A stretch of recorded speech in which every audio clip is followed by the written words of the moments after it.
লাগে না লাগে না আজ জিয়া তুই ছাড়া ডাকি তাও সাজে না চাই হৃদয় তোর সারা লাগে না লাগে না আজ জিয়া তুই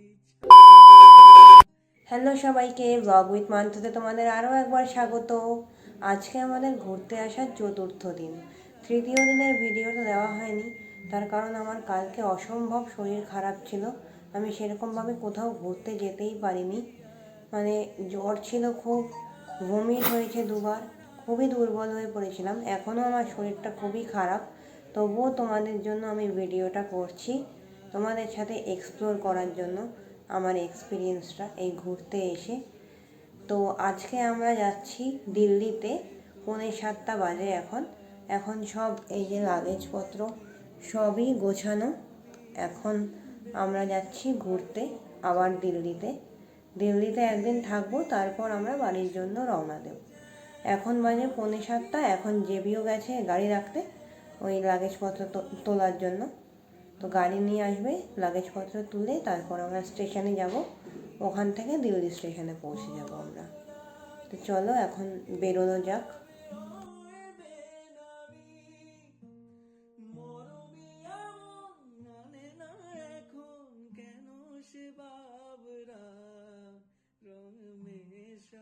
দিন রাতে এ দু চোখের দরিয়াতে কে আর তুই ছাড়া লাগে না লাগে না আজ জিয়া তুই ছাড়া ডাকি তাও সাজে না চাই হৃদয়ে তোর সারা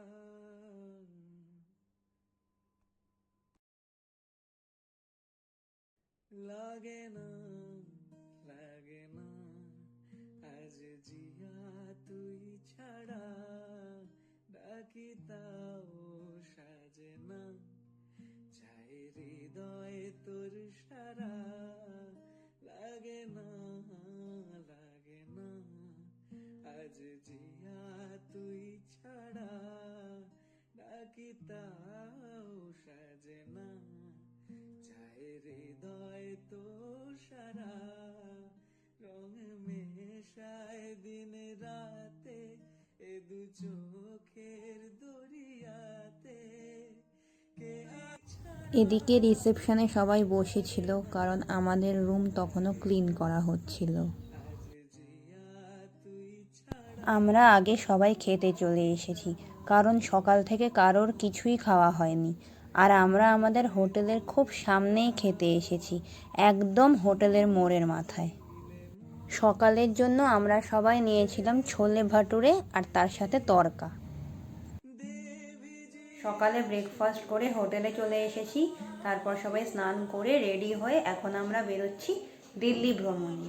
এই হোটেলে এসে তোমাদের কোনো হোটেলের রিভিউ দেওয়া হয়নি, আমি ঘুরে আসি আজকে বিকেলে, তারপর তোমাদের আমাদের রুমের রিভিউটা দেব। তো চলো এখন তাহলে বেরোনো যাক।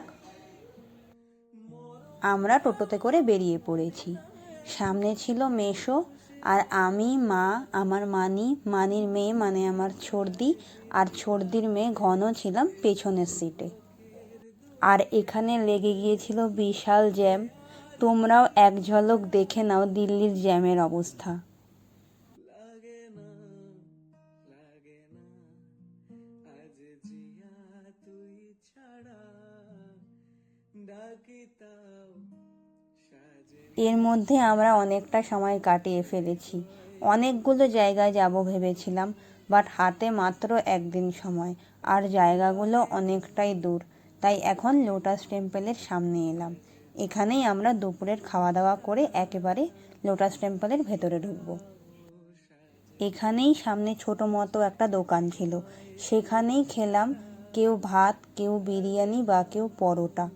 বাট সত্যি বলতে এখানকার খাবার আমাদের কারোরই একদম ভালো লাগেনি, খাবারের কোয়ালিটিটা খুবই বাজে ছিল। তো যাই হোক, আমরা খাওয়া দাওয়া কমপ্লিট করে লোটাস টেম্পলে ঢুকলাম। এখানে তোমাদের একটা জিনিস জানিয়ে রাখি, লোটাস টেম্পলের ভেতরে কিন্তু কোনো রকম খাবার দাবারের জিনিস অ্যালাউ করা হয় না। আমার মা নিয়ে কিছু ফলমূল নিয়ে গিয়েছিল ব্যাগে করে, আমরা তো তখনই খাওয়া দাওয়া করে বেরিয়েছিলাম, তাই ওগুলো আর খেতেও পারিনি। সেই জন্য আমাদের ফ্যামিলিরই একজন খাবারগুলো নিয়ে বাইরে দাঁড়িয়েছিল লোটাস টেম্পলের বাইরে, সে ভেতরে ঢোকেনি, আমরাই সবাই গিয়ে দেখে এসেছিলাম। তাই তোমাদের একটা ইনফরমেশন দিয়ে রাখলাম, কেউ কিন্তু কোনো রকম খাবার দাবার নিয়ে লোটাস টেম্পলের ভেতরে প্রবেশ করো না।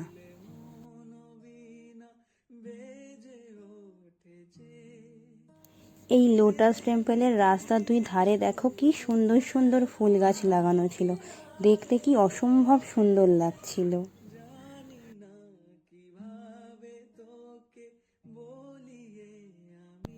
এই লোটাস টেম্পলের সামনেই দেখো খুব সুন্দর একটা ওয়াটার পুল ছিল, যেটা কিনা শুধুই শো করার জন্য।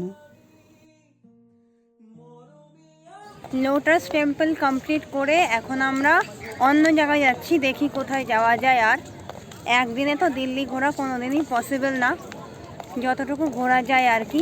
এখন দেখি কোথায় যাওয়া যায়। লোটাস টেম্পলের ভেতরে ফোন অ্যালাউ ছিল না, তাই জন্য তোমাদেরকে কোনো আমি ভিডিও দিতে পারলাম না।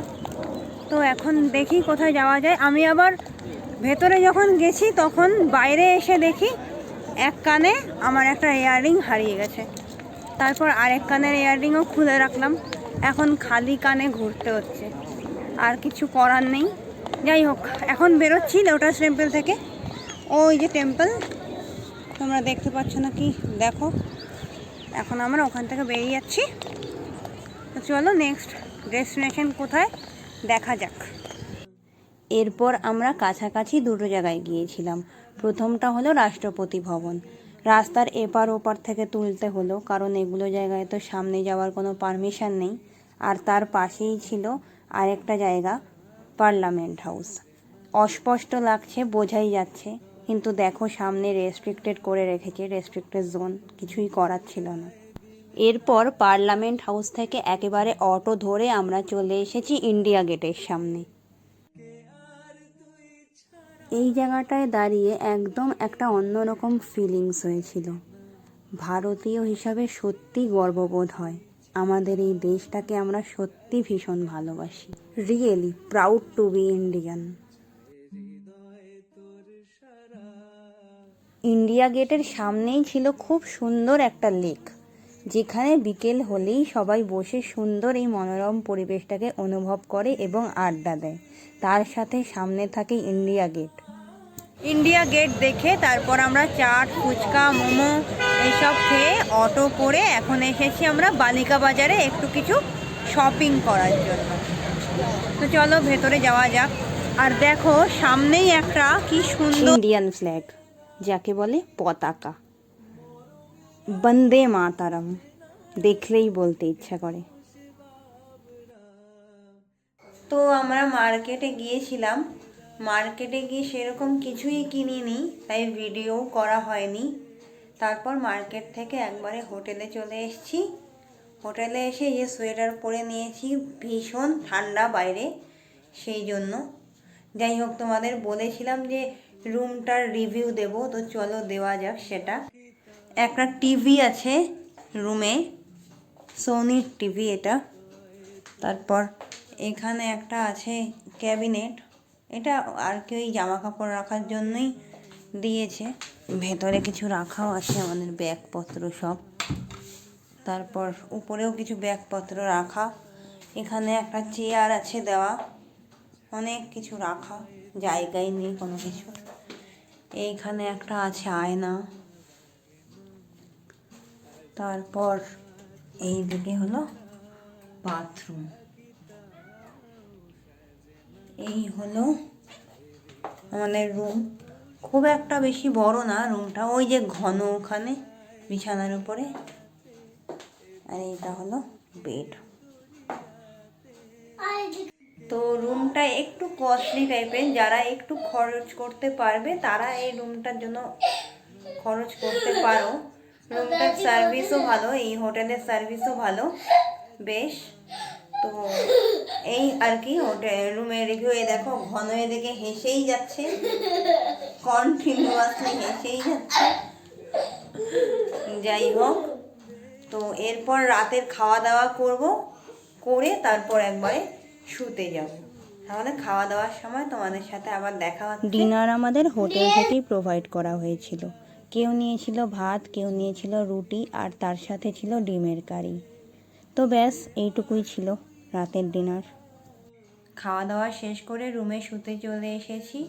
আজকের ব্লগটা তাহলে এখানেই শেষ করছি। দেখা হচ্ছে নেক্সট ভিডিওতে। ভিডিওটি যদি ভালো লেগে থাকে তাহলে লাইক, শেয়ার অ্যান্ড সাবস্ক্রাইব করে দিও। আর ফেসবুক থেকে দেখে থাকলে ফলো করে দিও। বাই।